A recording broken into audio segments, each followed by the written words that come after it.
Hey, welcome to this lesson video. We're going to talk more about factoring quadratics. We're going to have a few that aren't quadratics in the mix, but it's just because there's some things I've got to show you.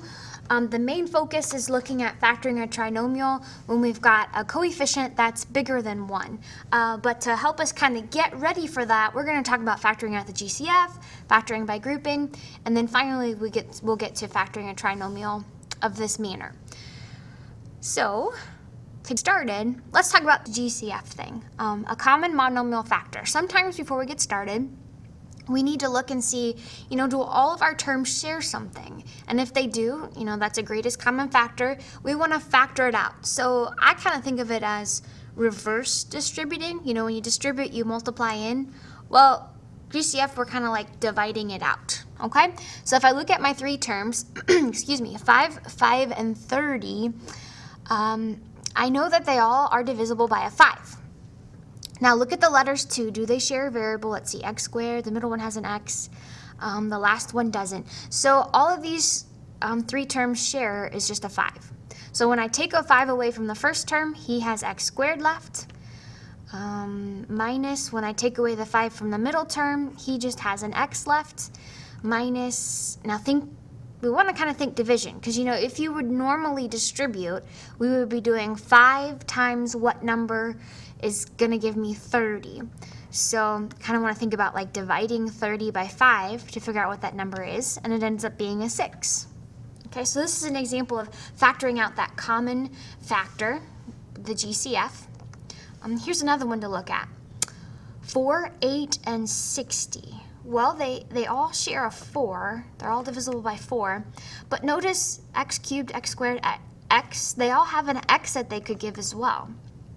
So not only am I going to think about like dividing each number by 4, but I'm taking an x away too. So I'm decreasing the power by 1. So when I take away his 4, he doesn't have a number left, just understood to be 1. That x cubed is going to be bumped down to an x squared. Minus, when I divide 8 by a 4, or I think about 4 times what number would give me 8, I want a 2. And this x squared is going to bump down to just an x. Minus, and I think about 4 times what number would get me back to 60 if I were to distribute, it would be a 15. And we're just going to take his x away, and it's just going to be 15. Okay, now one thing I guess I did fail to do on the last one, this guy technically isn't all the way factored because we could factor this trinomial. Okay, now we talked about using an X puzzle if you watched a previous video or lesson. To factor that trinomial, what multiplies to negative 15 and adds to negative 2? So I would start with the factors of 15, 1 and 15, 3 and 5. And 3 and 5 is how I can get a 2, but I need a negative 2, so I'm going to make the 5 negative. So those multiply to the negative and add to the positive.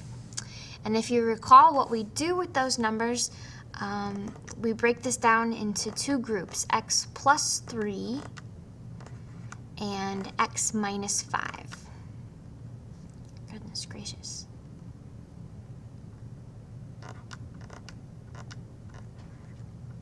Okay, and just bring down that common factor out front. We don't want to lose it. He's still in the picture.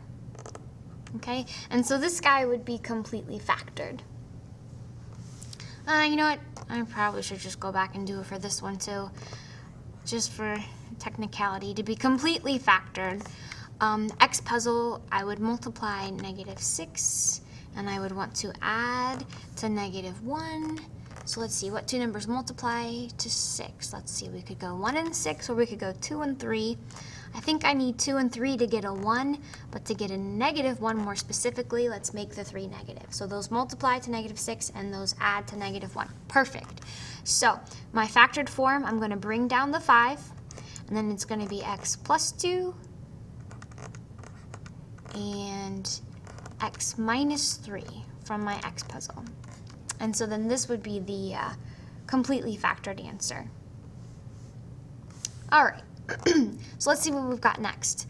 We've got factoring by grouping. So this is helpful when you have 4 terms.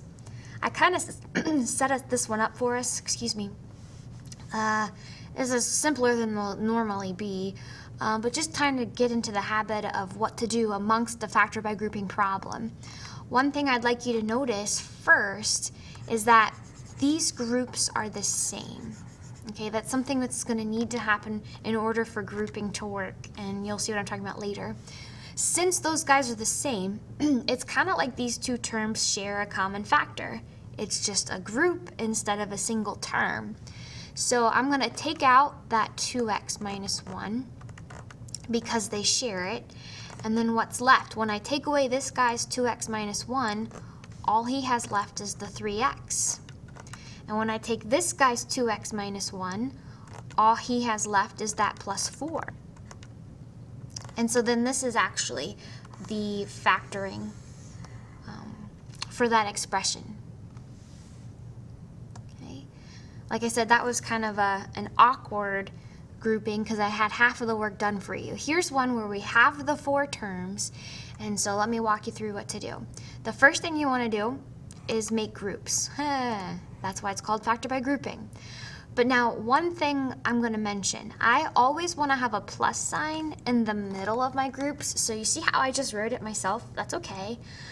So I'm just kind of grabbing that minus sign and treating it like it's a negative 35. So that way I have the plus in the middle that I always want. Now, factor out the GCF of each one, of each group. So if I look at this first group, you know, these guys have in common, let's see, 10 and 6. They both share 2, and they both have x cubed, x squared. They both have x squared in common. So I'm going to factor that out, like the GCF, okay? Now, if I were to distribute this 2x squared and end up back at this, let's figure out what needs to be in the middle. So 2 times what number would give me 10? A 5. And this x cubed, I'm taking away 2 of its x's, so he's going to bump down to a single, just x. Now what would I multiply 2 by to get back to 6? It would be a 3. But now this guy had an x squared, and I'm taking x squared away, so it's just a 3. Now, for this grouping stuff to work, here's what needs to happen. I'm going to do the same exact thing over here with this group, okay? But I really need to have 5x plus 3. Okay, so I need to have that for this to work. So let's see if this is going to work. Negative 35 and negative 21. Do they share a common factor? Let's see. Well, they both are divisible by a 7, but since they're both negative, I don't know why it went blue. Oh well. I'm going to make it negative 7. So let's see if having 5x plus 3 inside gets me back to this if I distribute. Let's see. Negative 7 times 5x, negative 35x. Okay, that worked. Negative 7 times a 3 minus 21. Hey, that did work. All right, so then this is just like that last problem we did that I kind of had half the work done for you, like I said. They both share that 5x plus 3, so I'm like going to take that out. And let's see. When I take away this guy's 5x plus 3, all he has left is 2x squared.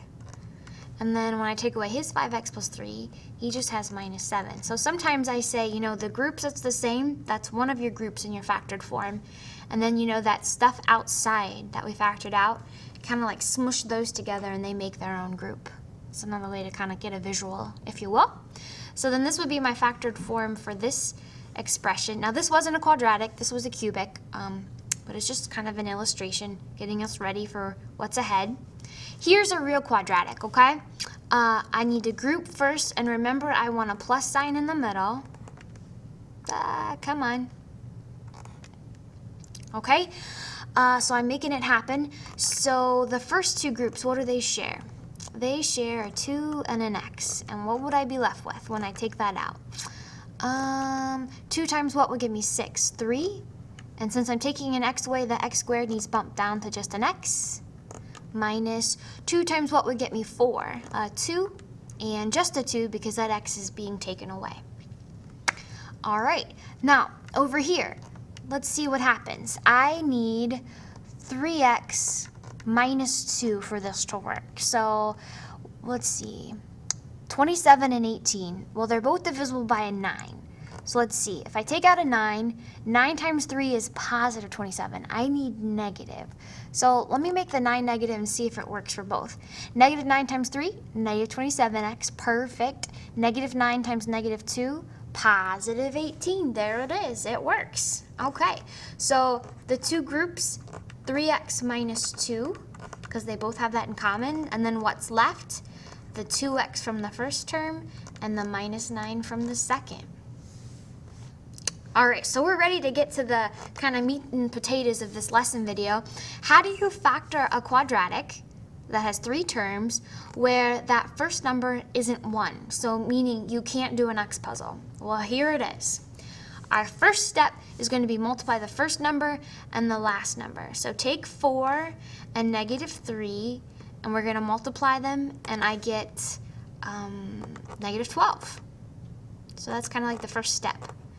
The second step says find what multiplies to the product we just got in step 1 and adds to that middle number. Okay, so I need to multiply to negative 12 and add to negative 11. Well, what two numbers will do that? Let's see, multiples of 12. 3 and 4, 12 and 1. Hey, 12 and 1 I can get an 11. I just need to make sure I get a negative 11. So let's do a positive 1 and a negative 12. So kind of like an X puzzle. You know how we figure out those two numbers. Okay. So now what do I do with these numbers? I replace that negative 11 in the original problem. I expand it with these two numbers. So let me show you what I mean. I keep the first term unchanged, 4x squared. But instead of minus 11x, I'm going to use plus 1x minus 12x. So it's kind of like I'm not being very proper. Instead of having a simplified answer, I'm going to break it up and have two like terms that add together to be that middle term. Okay, so it's kind of like I'm undoing something you've been taught to do before where you combine them. I'm undoing that. Okay, so now I've got 4 terms, and hey, we know how to factor things with 4 terms. Step 4 says do your grouping. So I'm going to group the first 2, and I'm going to group the last 2. Okay, and let's see what they share. That first group, well, 4 and 1. Well, doggone it, they don't share a number besides 1, but they do share an x. So I'm going to take out the x. I don't want to write the 1. That's kind of silly. It's not necessary. So the 4 remains, but this x squared, since we're taking an x away, he bumps down to just an x. Plus, the 1 is still there, but the x got taken away, so it's just a 1. Now let's see. The second group, we know what we need it to be. Let's see. 12 and 3. They're both negative, so I'm probably going to factor out a negative number. They're both divisible by a 3. I'm just going to make it negative 3. And let's see if we get 4x plus 1 like we know we need. Negative 3 times what gives me negative 12x? Well, a 4x. Good so far. We're matching up. Negative 3 times what gives me negative 3? Oh, well, that's got to be a 1. So it did work. Look, our two groups are the same. Perfect. Okay, so that was step 5 where we factored out the GCF from both. Now we're going to regroup. You know that 4x plus 1, both terms have it, so I'm going to factor that out. And then what's left? The first term has an x left, and the second term has the minus 3. Okay, so I'm looking at the time, and I probably can't squeeze another one, so I'll do a part 2. Keep learning, have fun, and look for part 2 for factoring of this form.